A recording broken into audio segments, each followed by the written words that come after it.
여러분 반갑습니다. 문재인 정부 2년을 겪어보니 한마디로 좌파 사회주의 정책을 펼쳐서 우리 국민 각계각층, 특히 서민층, 청년층의 삶은 더욱 고단하게 만든 국정 참사의 2년이라고 생각을 합니다. 한마디로 문재인 정부는 사회주의 정부입니다. 전 세계적으로 좌파 사회주의 정책을 펴서 성공한 나라는 전혀 없습니다. 좌파 사회주의는 정부가 시장을 이길 수 있다는 생각으로 임금, 가격, 생산 분배에 정부가 일일이 간섭하고 또 명령하는 통제 경제를 적용하려고 합니다. 이렇게 자유민주주의와 시장경제의 원칙과 어긋나니 결과적으로 경제와 민생이 망가져서 결국 국민들만 고통을 당하게 됩니다. 좌파 사회주의 정책의 대표적인 사례가 최저임금의 과도한 인상과 무분별한 주 52시간제의 도입입니다. 최저임금으로 인해서 서민층 일자리와 청년층 알바가 크게 줄었고 주 52시간제로 인해서 근로자들의 월급이 크게 지금 줄고 있습니다. 버스기사 파업도 주 52시간제 때문에 일어난 일인데 문재인 정부는 자기의 잘못을 인정하지 않고 버스 요금을 인상하려 하다가 이것도 저항이 심하니까 이제 예산 국민에 낸 세금으로 해결하라고 하니 정말 참 큰일입니다.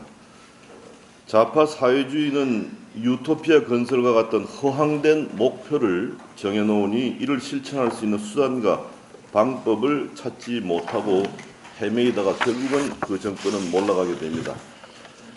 문재인 정부의 엉터리 정책 가운데 대표적인 것이 바로 탈원전인데 서민층은 올여름 무더기에 전기료 폭탄을 걱정하든지 아니면 한전이 엄청난 적자를 당할 수밖에 없는 그런 상황에 놓여 있습니다. 또 가뭄과 홍수를 막는 데 크게 기여했던 4대 강보를 강제로 철거하고자 나서면서 농민들의 마음을 후벼 파고 있습니다. 좌파 사회주의는 세상을 계급 구조로 바라보면서 자본가와 노동자, 부자와 빈자 등 국민 사이의 갈등과 분열을 부추기는 그런 경향이 있었습니다.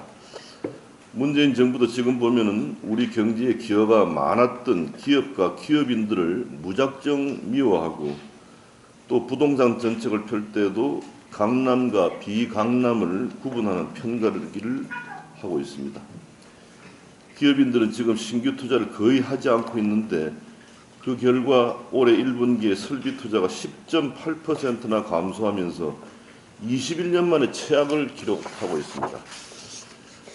반면에 지난해 우리나라의 해외 직접 투자액은 478억 달러로 1980년 이후 최대 규모이고 중소기업 해외 투자도 100억 달러로 전년 대비 31.5%나 늘었습니다. 아마 여러분 주변에 국내에서 하던 공장을 접고 베트남으로 가기 위한 준비를 하는 친지분들이 상당히 많은 것을 볼 수 있을 겁니다. 이러한 통계는 기업인들이 문재인 정부 밑에서 투자하기 싫고 차라리 해외로 나가겠다는 확실한 증거이고 이렇게 투자가 줄어드니 일자리가 만들어지지 않아서 현재 고용 참사가 일어나고 있는 것입니다. 실패한 과거의 서구 사회주의 정부에서 일어났던 비극이 지금 우리나라에서 현실로 나타나고 있습니다. 올해 1분기에 경제 성장률이 마이너스 0.3%로 역주행을 하는 상황에서 국민들은 지금 만나기만 하면은 대화의 80%가 민생과 경제입니다. 문재인 대통령이 얼마 전 소득주도 성장은 족보 있는 얘기라고 말하는 것을 듣고 너무나 기가 막히고 이제 절망의 상태까지 와 있습니다. 지금 문재인 정부가 할 일은 소득주도 성장의 수정이나 보완이 아니라 오늘 당장 폐기해서 영원히 살아나지 못하도록 땅에 묻어버리는 것입니다.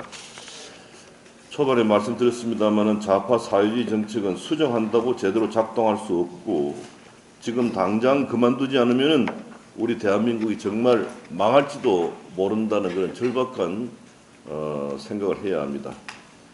지금이라도 문재인 정부는 좌파 사회주의 정책을 모두 폐기하고 헌법에 쓰여 있는 자유민주주의와 시장경제라는 대한민국 정체성을 확립하는 데 충실해야 할 것입니다.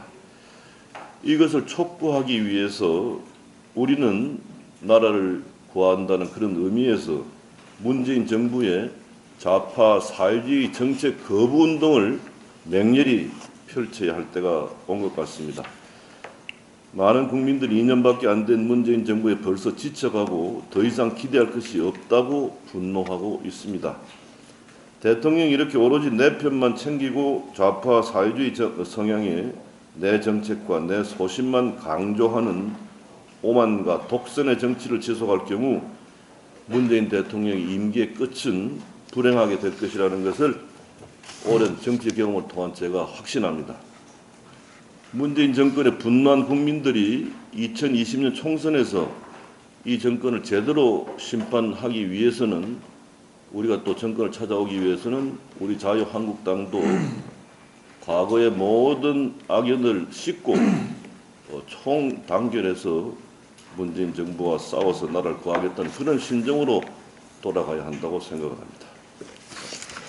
네, 감사합니다.